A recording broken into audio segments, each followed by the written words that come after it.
ज्या अर्थी लोकांच्या घरातल्या समस्या जर नाहीशा व्हायला सुरुवात झाल्या, ज्या अर्थी समस्यांचा हल लोकांना मिळायला लागलं, कोणता तांत्रिक नव्हे, कोणती देवी देवता यक्ष अप्सरा किन्नर व गंधर्व सुद्धा ओम सर नमो हरीश गुरुजी हरीश बडे बाबा दादा गुरु चैतन्य सिद्ध सद्गुरु मत्स्येंद्रनाथ साहेब हरीश गोरक्षनाथ बाबा हरीश अलक निरंजन आदेश। आजच्या व्हिडिओचं थंबनेल पाहूनच तुम्हाला कळालेलं असेल की आजच्या व्हिडिओमध्ये आपण बजरंग बाण विषयी काहीतरी महत्त्वाची माहिती सांगणार आहोत। पहा, अनेकशी लोक तांत्रिक म्हणा किंवा आध्यात्मिक म्हणा किंवा भूत प्रेत करणी निगेटिव्ह एनर्जी किंवा ज्याला आपण म्हणूया आत्मे भूते प्रेते अशा समस्यांनी हे ग्रसित आहेत। मला प्राप्त होणाऱ्या कॉलमध्ये 90%हून अधिक कॉल हे याच लोकांचे आहेत जे अशा शक्तींनी किंवा अशा तंत्रविद्याने करणीसारखे या बाधेने ग्रसित असलेले लोकांचे आहेत।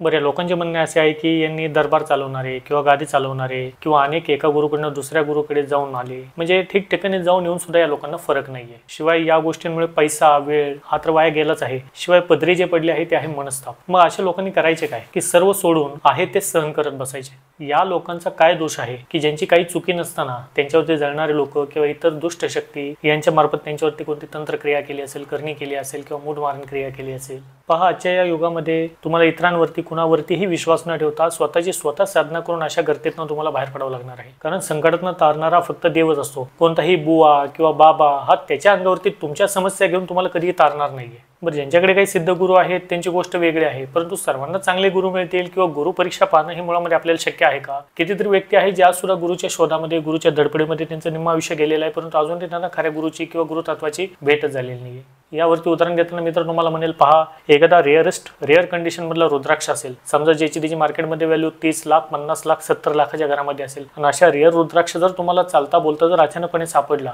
म्हणजे निश्चितपणे तुमच्यावरती शिवाची कृपा आहे, महादेवाची कृपा आहे, तेव्हाच तुम्हाला अशी गोष्ट जे रेअर कंडिशन मधली आहे ते तुम्हाला रुद्राक्षाच्या रूपामध्ये भेटलेली आहे। हीच कुठेतरी गत लागू होते एका गुरुच्या किंवा सच्च्या गुरुच्या बाबतीमध्ये। गुरु भेटणं किंवा तुमच्या आणि गुरुतत्वाची भेट होणं हे पूर्णपणे तुमच्यावरती देवतेची असीम कृपा ही असावीच लागते। त्याशिवाय तुमचं प्रारब्ध चांगले असल्याशिवाय किंवा तुमचे जे इष्ट आराध्य देवता असतील त्यांची कृपा तुमच्यावरती असल्याशिवाय तुम्हाला तुमच्या गुरुतत्वाची ही खरी अर्थी भेट घडतच नाही। त्यासाठी तुमचे पुण्य सत्व तुमची नीती ही चांगली असावी लागते, तुमचे प्रारब्ध चांगले असावे लागतात, तुमचे इष्ट तुमचे आराध्य देवता यांच्या प्रतीची तुमची भक्ती आहे ती सच्ची असावी लागते। तेव्हा ज्या देवाला ज्या शक्तीला तुम्ही मानता ती देवता किंवा ती शक्तीच खऱ्या अर्थी तुमच्या आणि तुमच्या गुरुतत्वाची ही भेट घडवून आणते।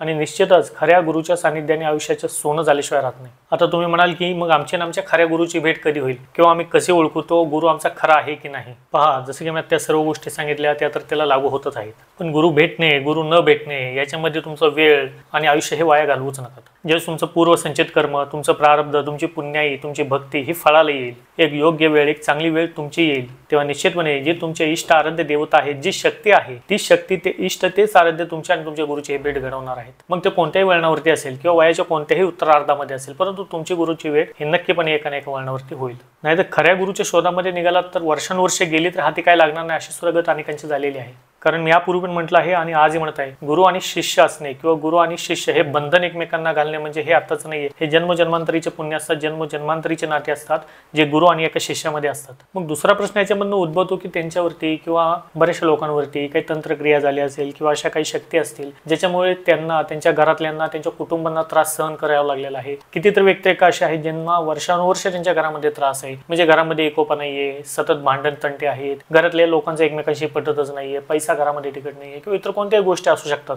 ज्याला म्हणून तंत्रबाधेशी निगडीत सुद्धा काही गोष्टी असू शकतात। बरेचशा लोकांचे अनुभव असे येतात की त्यांच्या घरामध्ये त्यांना काहीतरी सावल्या खेळलेल्या दिसतात किंवा कुठल्या ना कुठल्या वस्तूंचा किंवा काही अशा गोष्टी आहेत त्याचा आवाज त्यांच्या घरामध्ये त्यांना जाणवतो। वारंवार घरातली लोक आजारी पडलेले असतात किंवा काहीतरी शक्तींचा वावर घरामध्ये आहे। अनेक जणांकडे त्यांनी पाहिलेलं आहे, काही ना काही त्यांना सांगितलं आहे की तुमच्यावरती करणी केली आहे किंवा इतर काही गोष्टी आहेत ज्याचा त्रास तुम्हाला आहे असं त्यांना फक्त सांगितलेलं आहे। मग अशा लोकांनी काय करायचं आहे? अशा लोकांसाठीच तर आपल्या चॅनलच्या माध्यमातून आतापर्यंत सांगण्याचा प्रयत्न हाच राहिलेला आहे की तुम्ही स्वतः सिद्ध व्हा। मग सिद्ध कसे झाले पाहिजे? मग ज्या अर्थी जे काही मी तुम्हाला यापूर्वी अनुष्ठान करायला लावले किंवा बजरंग बाण असेल, शाबरी कवच असेल, अशा जे काही दीक्षा आहेत त्या देण्याचा मी प्रयत्न केला। त्या दीक्षा सुद्धा अनेकांनी घेतल्या। त्या दीक्षेतनं त्या लोकांना फरक कसे पडले, त्यांना अनुभव कसे प्राप्त झाले याच्यामध्ये माझा मोबाईल आज सुद्धा भरून पडलेलाच आहे। आतापर्यंत ज्या लोकांनी बजरंग बाण सारख्या दीक्षा घेतल्या त्यातल्या 90%हूनही अधिक लोकांना अनुभव प्राप्त झालेले आहेत। कारण ह्या गोष्टी ज्या कॉन्फिडेंटली मी तुम्हाला बोलू शकतोय याच्या मागे रिझन काय आहे? कारण ज्या पद्धतीने अनुष्ठान त्या लोकांना करायला लावलेले आहे ते अनुष्ठान मी स्वतः माझ्या आयुष्यामध्ये किंवा माझ्या साधनेच्या कालखंडामध्ये मी केलेले आहेत आणि आज हे करत आहे।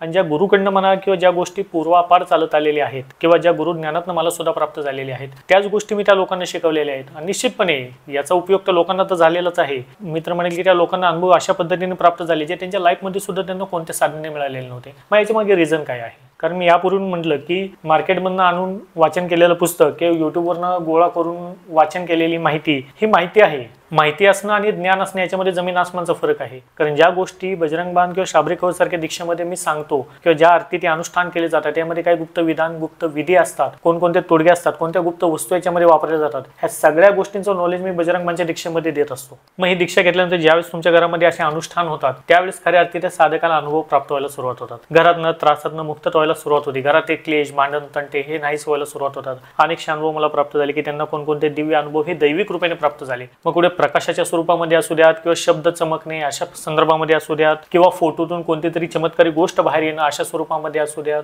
किंवा साक्षात बजरंगबली आपल्या शेजारी उभा आहे अशा संदर्भातल्या गोष्टी असू द्यात किंवा ज्याला आपण म्हणूया की घरामध्ये ज्या ठिकाणी ती साधना चालू आहे त्या साधनेच्या खोलीमध्ये त्यांच्या आसपास कोणती तरी छाया किंवा चित्र हे जवळ फिरत आहे किंवा सुगंधी वास दरवळत आहे अशा स्वरूपामध्ये असू द्यात. म्हणजे ज्याला म्हणूया ना दैवलीला ज्या पद्धतीने होते आणि हे दैवलीला जे आहे किंवा याचे अनुभव किंवा दृष्टांत किंवा प्रचिती हे कुणाला कोणत्या माध्यमातून येईल याची वर्णन मी सुद्धा स्वतः करू शकत नाही. कारण पहा कोणती साधना करताना त्या साधकाच्यावरती डिपेंड असते की त्याचं प्रारब्ध किंवा त्याची पुण्याई किंवा त्या देवतेप्रती त्याची भक्ती कशी आहे. त्या अनुषंगानेच तो देव किंवा देवता त्या साधकाला प्रचिती देत असतात. मग कोणतंही अनुष्ठान असू द्यात, भले ते शाबरी कवच अनुष्ठान असेल किंवा ते बजरंगबलीचं बजरंग बाणचं अनुष्ठान असेल. सांगण्याचं तात्पर्य ज्या अर्थी लोकांच्या घरातल्या समस्या जर नाहीशा व्हायला सुरुवात झाल्या, ज्या अर्थी समस्यांचा हल लोकांना मिळायला लागलं, मग स्वप्नाच्या दृष्टांत असतील किंवा इतर गोष्टी असतील ज्याच्यामध्ये त्यांचे जे प्रश्न आहेत जे संकल्पामध्ये ते उच्चारलेले असतात त्याची उत्तरं जर लोकांना भेटायला लागली तर निश्चितपणे या साधनेमध्ये काहीतरी तथ्य आहे ना, काहीतरी बजरंगबलीची बजरंग बाणमध्ये ताकद आहे. त्या सिद्ध ओव्यांमध्ये अशी काहीतरी ताकद आहे ज्याचा त्रास निश्चितपणे त्या लोकांना होत आहे ज्या तंत्रशक्ती खेळवणारे लोक आहेत. पहा नवनाथ महाराज असतील, शाबरी देवी असेल, बजरंगबली असतील, या शक्तीच अशा आहेत, हे देवताच असे आहेत. यांच्यापुढे मोठ्यातला मोठा तांत्रिक तो सोडा, तांत्रिक मध्ये जर मनुष्य शक्ती झाली, कोणता तांत्रिक नव्हे,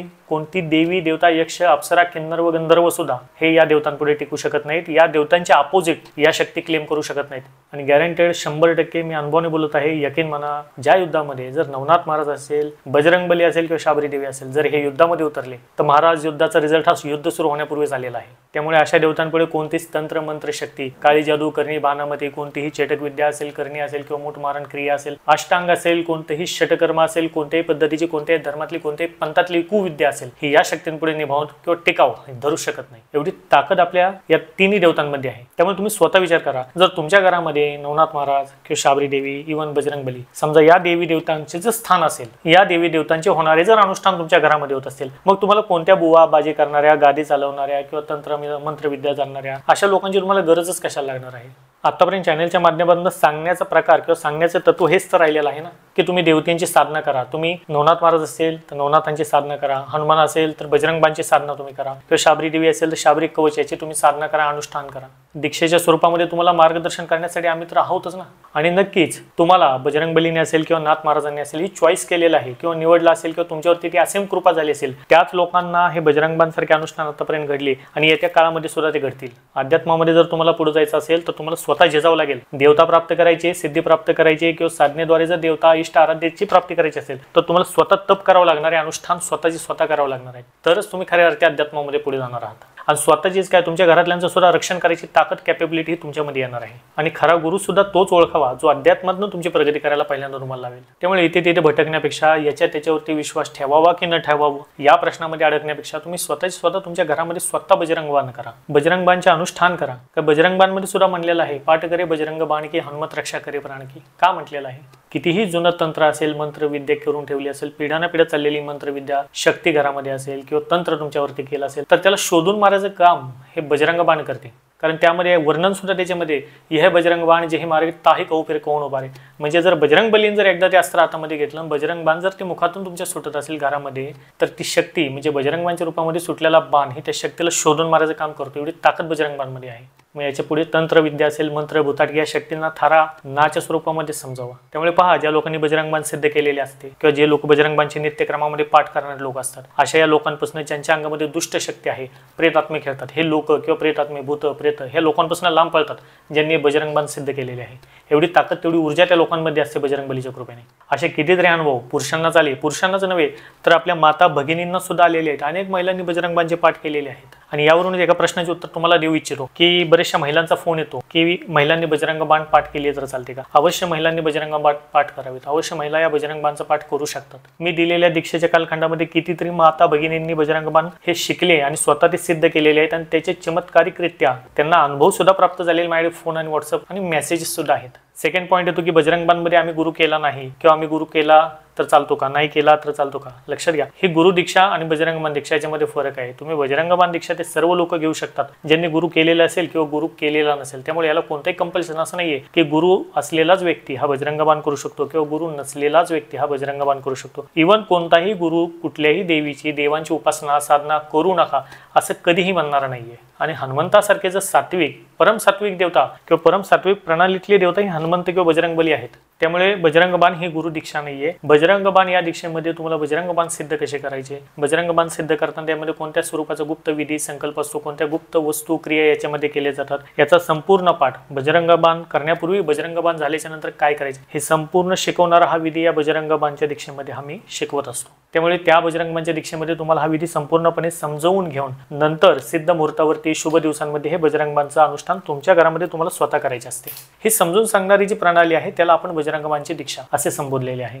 आणि निश्चितच ज्या अर्थी बजरंग बाण हे तुम्हाला मी सिद्ध करायला लावत आहे ते सिद्ध त्या अनुषंगाने तुम्ही केलं तर निश्चितपणे याची परिचिती सुद्धा तुम्हाला आल्याशिवाय राहणार नाही. अशी ही बजरंग बाणची दीक्षा येणाऱ्या 2 एप्रिलला म्हणजे मंगळवारी मी देण्याचे नियोजन केलेलं आहे. ज्या लोकांना या दीक्षेमध्ये सहभाग घ्यायचा आहे, सहभाग नोंदवायचा असेल त्यांनी दिलेल्या स्क्रीनवरती जो नंबर शो करत आहे त्याच्यावरती तुम्ही संपर्क साधू शकता. त्यामुळे जे लोक कोणत्याही पद्धतीच्या तंत्र असेल, मंत्र असेल, यंत्र असेल किंवा पारलौकिक शक्ती असेल किंवा कोणत्याही पद्धतीच्या अशा दुष्ट प्रवृत्ती, दुष्ट शक्ती, दुष्ट प्रेतात्मे किंवा कोणत्याही पद्धतीचे जारण मारण उच्चाटन म्हणा, करणी बाधा म्हणा, कोणत्याही पद्धतीने जर तुम्ही आणि तुमचा परिवार जर ग्रसित असेल तर अशा सर्व लोकांना मी वेलकम करतो. आणि अवश्यपणे अशा लोकांनी या बजरंग बाणच्या दीक्षेमध्ये आपला सहभाग घ्यावा आणि त्या अर्थी ते बजरंग बाण कसे सिद्ध करायचे शिकून स्वतःचे स्वतः तुमच्या घरामध्ये त्याचे अनुष्ठान तुम्ही स्वतः करणे खरंच खूप महत्त्वाचं आहे. त्यामुळे प्रयत्न करा जास्तीत जास्त संख्येने तुम्ही या बजरंग बाणच्या दीक्षेमध्ये तुमचा सहभाग नोंदवण्याचा. शेवटी जसे की मी प्रत्येक वेळी म्हणतो की मी जरी निमित्त असेल तर बजरंग बली ही निश्चितपणे तुमच्या सर्व त्रुटी असेल, तुमच्या सर्व त्रास असेल, तुमच्या पाठीमागे असलेली कोणती शक्ती असेल, ऊर्जा असेल, कोप असेल किंवा ज्याला आपण म्हणूया कोणत्याही पद्धतीचं तंत्रमंत्र असेल त्याला तोडून टाकायचं सामर्थ्य निश्चितपणे ठेवतात. त्यामुळे आजच्या भागामध्ये बजरंग बाणविषयी माहिती देण्याचा किंवा त्यामधले जे काही तथ्य असेल किंवा थोडेसे जे काही डाऊट होते तो क्लिअर करण्याचा मी प्रयत्न केला. तोपर्यंत आपली राजा घेतो. भेटूया अशा नवीन माहिती नवीन व्हिडिओसह. तोपर्यंत सर्वांना सद्नमोजी आदेश गुरुजी को आदेश अलग निरंजन आदेश.